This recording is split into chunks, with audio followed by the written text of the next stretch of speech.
Welcome to the channel, everybody. We are the Justice Family. I go by the name T. And I'm Jackie. And today we are going to talk about a 50-year mortgage proposal.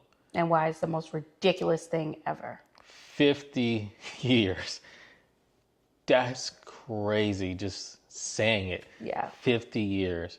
So, Jack, why don't you go ahead and start us off by telling us what exactly is going on with that? So, just like T mentioned, it's a proposal. It's in the ideation stage right now to help address affordable housing. So, it's a way to help bring down a person who is interested in buying's debt to income ratio in the attempt to stretching out the mortgage from the traditional 30-year to a 50-year.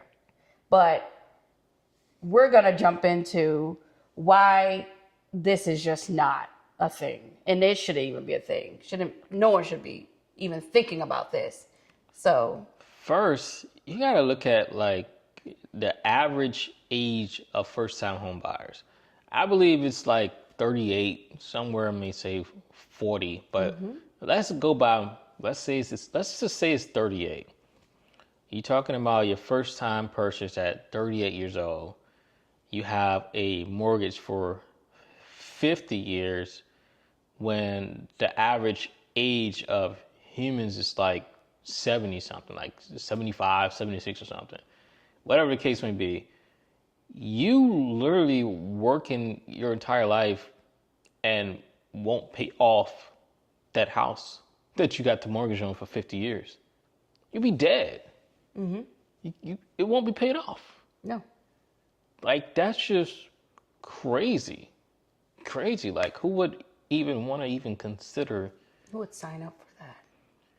That's even a whole nother ball game. Who would sign up? Because I'm pretty certain they're going to use tactics to convince people to sign up for it if it does become a thing. They're gonna make sure they draw it up real nice. Hey, you're gonna get, some perks with it. We're gonna pay this if you do the 50-year mortgage. You're gonna, we're gonna cover your closing costs. They're gonna do something, or we're gonna throw in these perks at a discount with your house. You're gonna get these nice appliances. They're gonna throw some type of perk in to make it the stainless steel to make it more attractive for people to go ahead and sign up to it. Then it's like, oh, okay, cool, I'll do it. Especially with first-time home buyers. That's gonna be interesting. So another con or reason why this is ridiculous is touching on some more of what T is saying. But we're also assuming the economy is going to be just as good as when you bought the home. That is not realistic. You see people all the time losing their jobs, and especially with the big push in AI, people are losing their jobs left and right. And not to mention, the older you get, I mean, you can only work until a certain age. And when they do get to that age, according to the Social Security Administration, the average payout is about $2,000.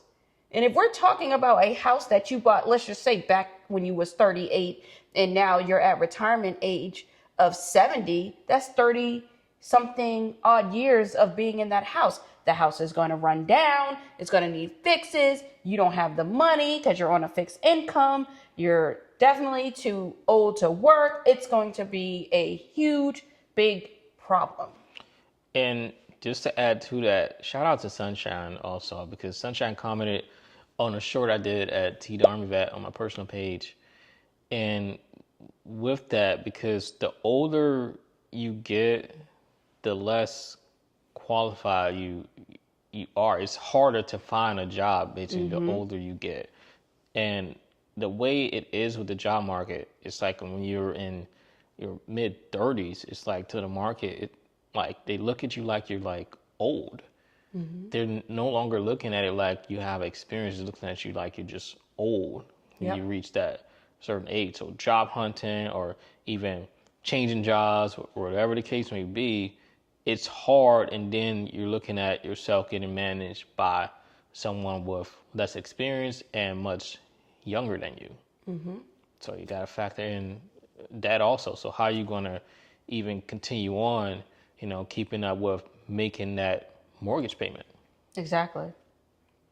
It's going to require people to move in and, it to become a multi-generational home Which again. is rare. Which is rare. It's not a thing that happens here in the U.S. People just aren't living all under one roof. No, it's not how it used to be. So I don't know. But let's address what the numbers behind all of this and why this completely does not make any type of sense. So on the screen, you're going to see a graph that we put together just for visual purposes. And we went by the average home buy. Yes, $420,000 may be a lot in some areas, but we're just going by the average. And at a 6% interest, because that's like where it is right now. We're talking about right now. So if you bought a home for $420,000, and for a 15-year, you're paying $219,000 in interest if you do not pay it off early, which is, that's still crazy. The 30-year, you're paying more in interest than the cost of the home at that point. And as you move over to the 50-year, you nearly paid almost, 3 times as much for the home than if you would have. It's just crazy. It's just crazy. Yeah, you got it. Look at those numbers. I mean, you're talking if you purchase for $420,000, you're now at $966,000. That's like times and a half. Almost $1 million. And it's not even $1 million property. That's crazy. So that's very interesting because you're talking about now I'm paying close to $1 million, but I can't buy $1 million house. Yeah, that is kind of crazy. That's crazy. That's crazy. Wow. And not to mention, talking about a way to trick people. And not to mention, you guys, this extending the life of your loan, we're talking about a difference in payment that is just $200. And for $200, you are paying nearly $400,000 more than you would for a 30-year mortgage. That is not cool at all. That is not cool on any day of the week. It's a scam at that point. That's insane. Nope. That's insane. You got to factor into the equity. Like equity building, you're talking 50 years is going to drastically slow down. Your payments alone, I mean, you're talking, if you look at even just a 30-year, how much of your payment is going towards your principal? You have a much higher amount going towards your interest. So now with 50 years, you're talking it's going to take you over 20 years just to even start touching it. Like 25, 30 years to even start touching it. Because I mean, that's just crazy. Like I said, just thinking about it, you're talking just dollars going to it. Because 50 years, like, no. And anyone who buys a home, the interest is paid up front. A small little teeny portion goes towards that principal. So if we're talking about a 50-year loan, that's what I'm saying. We're talking about 20 years into the 20 to 30. 25 to 30 because at a 30, it's already just very small amount going towards it and a high amount going towards your interest. So you got to pay down that whole 20 years that's tacked on to it from the 31st and then start going into targeting that, which may take another 5 to 10 years to even start getting into that. And like I was saying with equity, I mean, how much equity you think you're going to build in that? You're not. Like, good luck, Exactly. And you're talking about equity with, selling it or even talking about refinancing here on top of that. Yeah. How that's going to work. Oh, my goodness.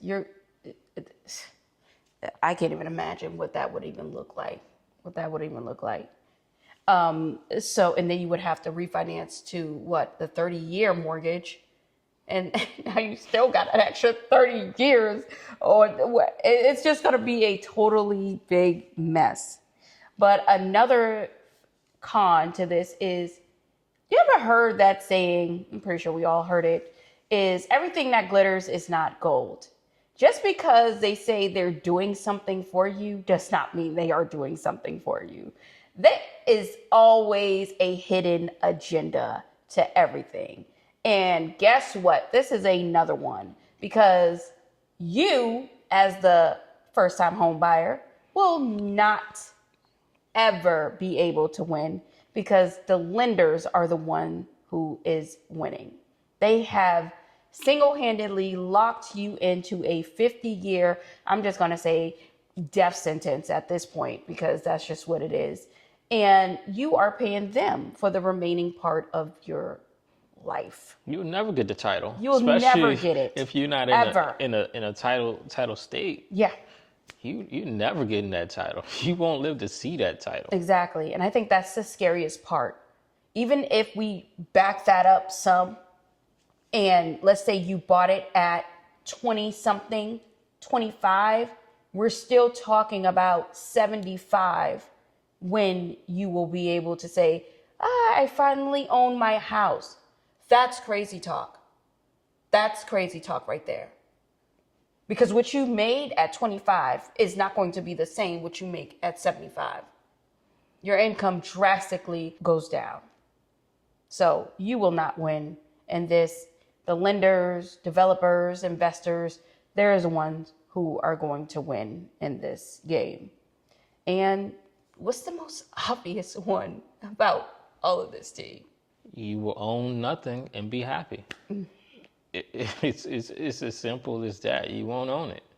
I mean, 50 years, like I was saying in the beginning, with the average age of first-time home buyers with the age of human beings' life, I mean, you're not going to own it. You never will. So it might appear to some as, okay, wow, we getting a whole another 20 years on top of that to pay it off, and our payments are going to be lower, but you'll never own that. You basically a renter for life. Mm-hmm. That's what it really is. You still are like renting for life, the way that is looking. And I mean, like, people typically, even when you're making a profit, you know, off your property, you're looking to make that profit to pay off that house. You want to pay it off faster. How can you do that on a 50-year mortgage? 50 years. Taking forever to pay down that principal, because you constantly just giving them interest. Here you go. Here you go. Thanks. Here you go. Thanks for letting me borrow it. Here you go. Here you go. Mm-hmm. And speaking of thanks for letting me borrow it, I mean, is it truly like a loan? Because you never really see that money. It's just a magical number there. It's not like it's physical money, because that's what a true loan should be. I should be able to go into the bank, hey, I got this loan. Yeah, let me pull this out. You know, imagine, or hey, you let me borrow something. Okay, here's the money that I owe you. Here's the money borrowed, but you can't do that. Mm-hmm. So what is it truly? Exactly. So all in all, this is a totally disastrous proposal, plan, or whatever people want to call it, right? It's something that shouldn't even be spoken into existence. But not only that, it literally can't even happen. And the reason is because of the Dodd-Frank Act. Now, if you ever bought a home, this is part of the paperwork that you have signed. And it was a part of the 2008 big old fiasco that happened with the banks when they were over leveraging, and then the government had to come and bail them out. Some of y'all remember that. Yes. Some people were working in mortgage, so they definitely remember that. So what that act did was, one of the provisions of it was about the qualified mortgage. and a qualified mortgage is a maximum of 30 years, which in this case, 50 years is 20 more than the maximum qualified mortgage. And that was an attempt to make sure that, these banks were not getting into predatory practices that we seen back in 2008. So, in other words, in order for this to actually be a thing, they're going to have to start back at that act if they want a government-backed loan attached to it. If not, the loan then becomes a lot riskier, but the FHA, the VA loans, all of those loans, it will not be a thing, and the 50-year mortgage would not even be an option for those loans, as long as this act is saying that a qualifying mortgage is 30 years. But you know what happens, Jack? Things always change. Nothing's ever set in stone. Every time something happens, here's a new push. Oh, this can benefit the people, when in actuality it's not. All of a sudden, things get modified to allow certain things to happen. Exactly. Look what happened with the fork in the road. People never got that money. They were promised, okay, we're going to get this, and that. But then the shutdown happened, and that deal just changed. Went away. There's so many things that get changed all the time. And then there's so many different acts and laws and everything in this world that nobody really keeps up with it or take the time to even research. And I mean, there's so many of them that it will be like it doesn't exist. It can just get pushed. Here's what it is. And what people are going to do is just sign on a dotted line. Yep. Because that's what happens often with first-time homebuyers too. They don't take the time to do the research. Okay. And when they try to do the research, sometimes you don't know what you're looking for. And they're dependent upon that realtor to educate them on it, when the realtor is just looking at making money. That's it. Transactional. I'm about to make money off this person. So that realtor isn't taking the time to truly educate that first-time home buyer, and then that her first-time home buyer ends up in a world of trouble because they had no idea really what they were signing or anything, because they trusted that realtor because that realtor was just smiling in their face, all happy, or they were attracted to that realtor, or whatever the case may be. That realtor made sure that they were able to sell and convince that person, when in actuality, that person lost out on a lot of things. Well, according to the NAR, the realtor is not even supposed to have a hand in when it comes to the different loan options. That's what the lender's for. But you and I know, they don't even do their job. They are trying to get you in whatever loan benefits them for the moment. That's just what it is. It's up to you as the consumer, as the buyer, to really go out and do your homework on that. It's beyond crazy, but that's just how it's set up, fortunately. Design. Yeah, that's just how it is. But on another note, we are going live again. Yes. When are we going live, Jack? On the 5th of December at 8 p.m. You definitely do not want to miss these lives. These lives are very, very, very interactive. Our last live was so fun. It was fun. And it lasted for a while. So, you're definitely going to have to come there and make sure that you're prepared, because that's a chance where you get to ask T and I questions that we do not address during the videos that we put out during the month. Now it's T and I. First it was just T on the last video. Go check that out. I changed it. It's T and I now. So, and that's where we do our goal setting for the month, and you all, meaning the viewers, the family, get to set your goals. We're going to talk about previous goals that you set last month. Yes, we are going to be asking questions, aren't we, T? Gonna ask them. You're gonna ask them. So that's a very, very fun event. We host them every month.